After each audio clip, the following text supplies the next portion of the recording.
Update muna nga tayo sa Gilas Pilipinas at sa magiging laban nila kontra New Zealand. At eto nga ang si L.A. Tenorio, bagong head coach ng Gilas Youth. At ang New Zealand nasa Pilipinas na, ngunit bago yan. Pakipindot naman ang like, subscribe at ang notification bell para updated ka sa lahat ng aking ina-upload. At kung gusto mong magpa-member sa aking channel ay pindutin mo lamang ang join at automatic ka na sa mga shoutout. Nasa Pilipinas na nga ang New Zealand at wala nga silang sinayang na panahon at nag-practice na agad.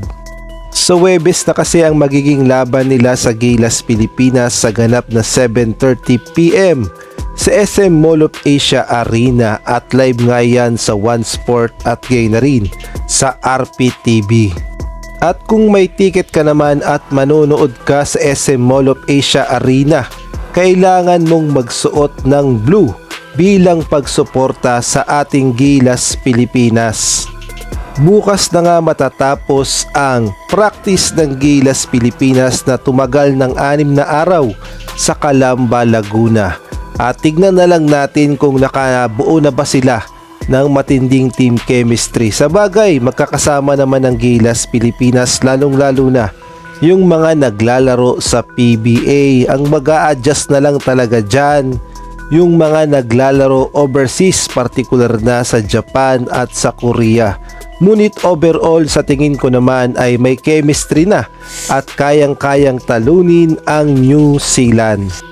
At bago nga tayo magpatuloy ay isang malaking shoutout kay Chodoro Alonso, Ronald Berbosidad, Salva Torres, Catherine Vigilia, Jobel Orot, Kuya Moto TV, Jamie Amadar, Giovanni Francisco, Marlo Bungalbal at isang malaking shoutout din kay Mario Martir, Edmond Cubal Sopnet, Jeffrey Cruz, Marcelino Junior Cruz, Tirso Maceda Tirs, Nelher Bito, Jenna Domingo.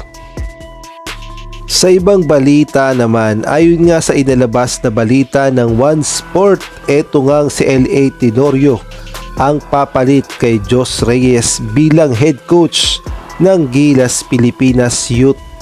Kung atin ngang babalikan ay ayaw naman talaga maging head coach ng Gilas Youth itong si L.A. Tenorio, ngunit siguro kinausap ng kanyang kaibigan na si Boss Al Francis Chua, kaya naman kalaunan ay pumayag din at kinuha ang trabaho na maging head coach ng Gilas Youth.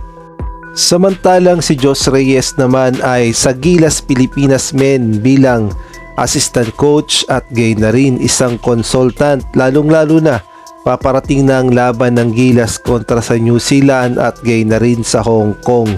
Masasabi nating maganda naman ang naging performance niya as coach sa Gilas Pilipinas Youth. Medyo kinapos nga lang lalong-lalo na sa mga FIBA competition dahil nagkasunod-sunod nga na lagi na lamang talo ang Gilas Pilipinas Youth. Kaya naman napagdesisyonan niya na siya na mismo ang bumaba sa pwesto dahil nahihirapan na rin siguro siya na hawakan talaga ang Gilas Pilipinas Youth. Kaya naman sa pagbaba ni Jos Reyes sa pwesto bilang head coach ng Gilas Pilipinas Youth ay paniguradong nag-iwan ito ng matinding assignment sa bagong head coach na si L.A. Tenorio. At hindi nga biro ang trabaho ni L.A. Tenorio bilang head coach ng Gilas Pilipinas Youth dahil mapapalaban talaga siya. Unang-una, maghahanap siya ng mga bagong player na isasabak niya sa Gilas Pilipinas Youth at panibagong game plan din ang kanyang gagawin. At bukod pa doon, yung expectation sa kanya ay paniguradong mataas, kaya naman kailangan niyang magpakitang gilas as head coach ng Gilas Pilipinas Youth.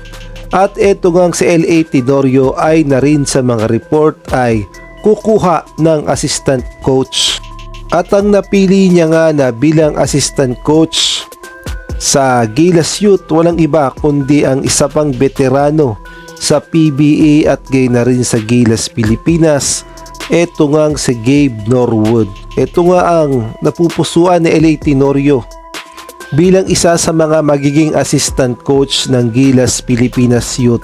paniguradong magtatrabaho talaga ito ng maayos dahil napakaganda naman ng kanyang ipinakitang performance sa PBA at gayon na rin sa Gilas Pilipinas, at may apply niya yan sa Gilas Youth. At kung kayo ang tatanungin, sa tingin nyo nasa mabuting kamay na kaya ang Gilas Pilipinas Youth? Maaari kayong magbigay ng komento sa comment section. Naghahanap ka ba ng perfect place upang ikaw ay makapag-relax o kaya naman makapag-celebrate ng mga event o makapag-unwind? Well, dito ka na sa Aces Private Resort in Pampanga. Experience the luxurious and aesthetic modern private resort with Mount Arayat view, located at Purok 3 Bicol, Mabalacat City, Pampanga. For reservation, please call or message the Facebook page of Aces Private Resort with cellphone number 0976-000-1204. Book now to get a 30% discount, limited slot only.